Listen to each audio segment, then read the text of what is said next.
अहिले हामी चाहिँ चट्टसँगले मेरै मुख छेउमा लगेर कता कता यता अहिले हामी चाबेलबाट यतातिर लेफ्ट लागेर मिलन चोक सिधै गयो भने फाइका चोक होइन अनि देब्रेतिर गयो भने चाहिँ कहाँ दाहिनेतिर गएको भए चाहिँ कहाँ पुगिन्छ हामी ए भाइ दाहिनेतिर उताबाट आउँदाखेरि चाबेलबाट आउँदाखेरि कहाँ पुगिन्थ्यो यो भाइले थाहा छैन सिधै अहिले हामी सिधै गएको भए चाहिँ त्यही फाइका चोकहरू पुगिन्थ्यो भने अहिले मिलन चोक अनि उतातिर गएको भए चुचेपाटीतिर पुगिन्थ्यो कतातिर मिलन चोक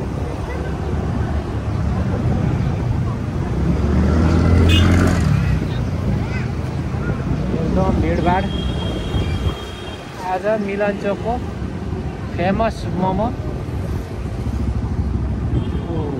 मैले भाइलाई शानदारमा देखाएको थिएँ शानदार त त्यहाँ शानदार पनि थियो शानदार मोमोको बारेमा चाहिँ खासै भाइले मुख बङ्ग्याएछ मुख बङ्ग्यायो नाक बङ्ग्यायो भन्ने प्रतिक्रिया दियो अनि आफैले बरु मैले राम्रो ठाउँ चिनेको छु भनेर भन्छ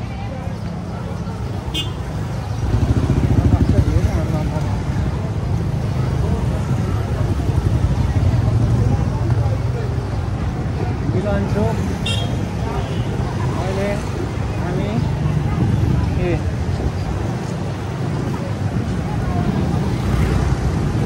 के हो त्यो मोमो पसलको नाम के हो थाहा छ भाइ सबै खिच है सबैलाई खिच सबै को छ लेफ्ट ओके उता गयो भने कहाँ पुग्छ अघिबाट शिव मन्दिर ए यो चाहिँ कुन चोक हो मिलन चोक हो यही हो मिलन चोक हो अब पञ्चकुमारी चोक हो यो अगाडि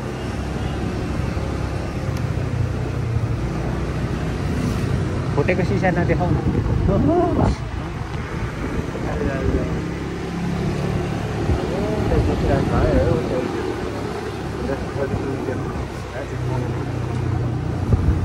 कुन हो म्याजिक मोमो हो आमा यो एकदम फेमस अरे यो भाइले भ्याट हानेको त होइन कतै ल उत्र न उत्र खिचो त्यहाँ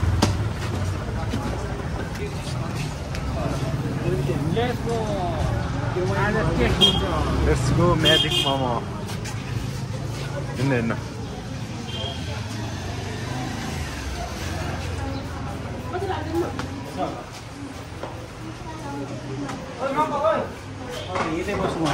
Number view sir.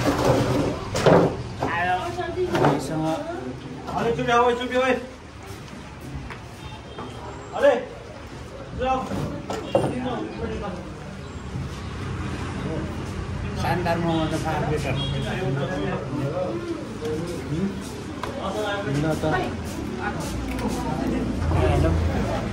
भाइ दुईटा मोमो ओके बफ्ने दुईटा भन त के थाहा छ भाइ यहाँको बारेमा अब तो सच बोल दे भोसड़ी के फेरि बोल्न अप्ठ्यारो मानेको पो त बोल्न पो टेस्ट हुन्छ मोमो हुन्छ अनि छोटो अहिले भयो भने कुरा खाने पनि हुन्छ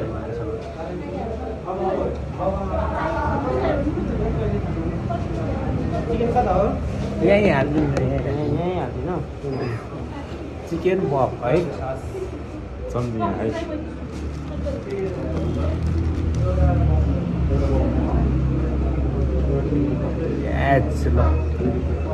ल मोमो आउनु पर्यो सुरु गर्नु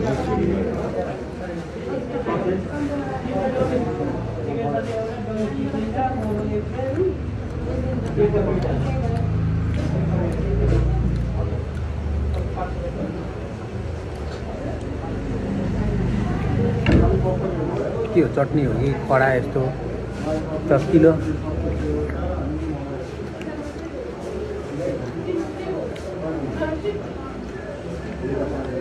कस्तो हुँदैछ? मान्छेहरू त्यति धेरै आउँदो रहेछन् कि प्रायः जसो काठमाडौँमा चाहिँ एकदम चल्दो रहेछ यो टोलमा अलिकति मिठो हुनुपर्छ होइन, अलिकति सस्तो हुनुपर्छ, मान्छेहरू टन्नै आउँछ। चल्नेको चाहिँ अलिकति चक्किलो अलिकति फ्रेस भयो भने चाहिँ यो व्यापार गर्दाखेरि चाहिँ जे होस् त्यति साह्रो हरेस चाहिँ खानुपर्छ जस्तो मलाई लाग्दैन। जे होस् अलिकति राम्रै हुन्छ के हदसम्म है त।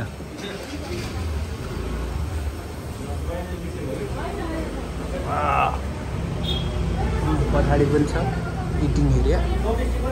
अहिले चाहिँ हामी चाहिँ दुई भाइ यहीँ अगाडि बसेर मोमो टेस्ट गर्दैछौँ।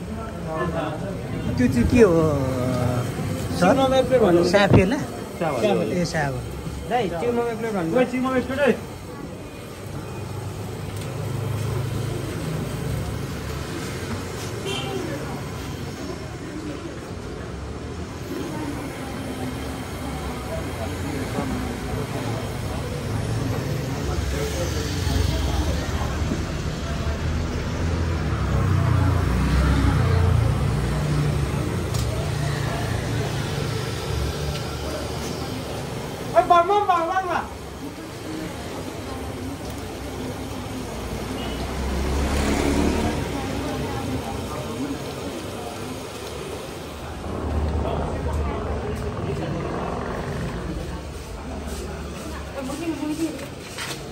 हजुर तपाईहरुकोमा के छ साँच्चै भनिदिनु न मलाई। सानो हाम्रोमा हजुर सेक्वा कसरी? सेक्वा 30 रुपियाँ, सेक्वा माछा, त्यसपछि चाउमिन स्टिक, आलु स्टिक, चियाबारी, ससेज, मोमो। हजुर त्यति हो। यहाँ सबैभन्दा बढी रुचाउने चाहिँ मान्छेहरूले रुचाउने हजुर मोमो हो। मोमो र त भाइले पनि अनि तपाईँको मोमोको बारेमा कुरा गर्दै थियो क्या। हामी शानदार मोमो हुँदै आइरहेको थियौँ अनि शानदार मोमो हुँदा यता चाबेलबाट अनि त्यहाँ मिलन चोकमा जाउँ, बरु त्यहाँ चाहिँ मिठो छ।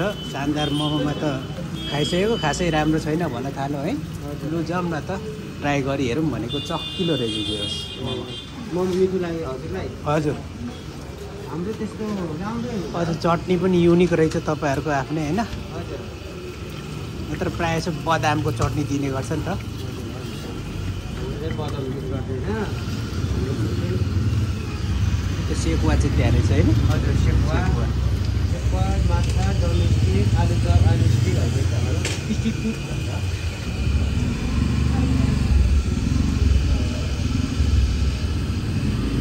साँच्चै हजुरहरूको नाम त के पो? को सरको नाम? हजुर मेरो समीर तामाङ हो। समीर तामाङ? हजुर। बसाइ चाहिँ हजुर त्यतै? बसाइ हाम्रो यतै हो।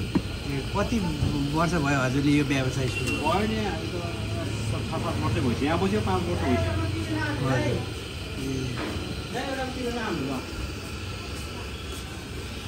लु भयो भाइ। अरू केही खाने हो कि तिमी? एउटा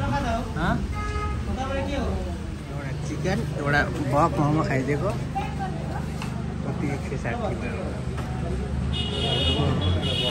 अरू ठाउँ खाइदिएको भए कति हुन्छ? 120, 130 भन्छ। सुकेटारामा भेज मोमो खायो भने 10 वटा दिन्छ। त्यो दार्जिलिङ मोमो साँच्चै भनेको त्यो मोमो अब त्यो शाकाहारी बन्दाकोपी मिसाएको मोमो त्यसलाई कति भन्दै थियो? 150 रुपिज प्लेट। त्यो ठाउँको पनि म भिडियो चाँडै लिएर आउँछु होइन।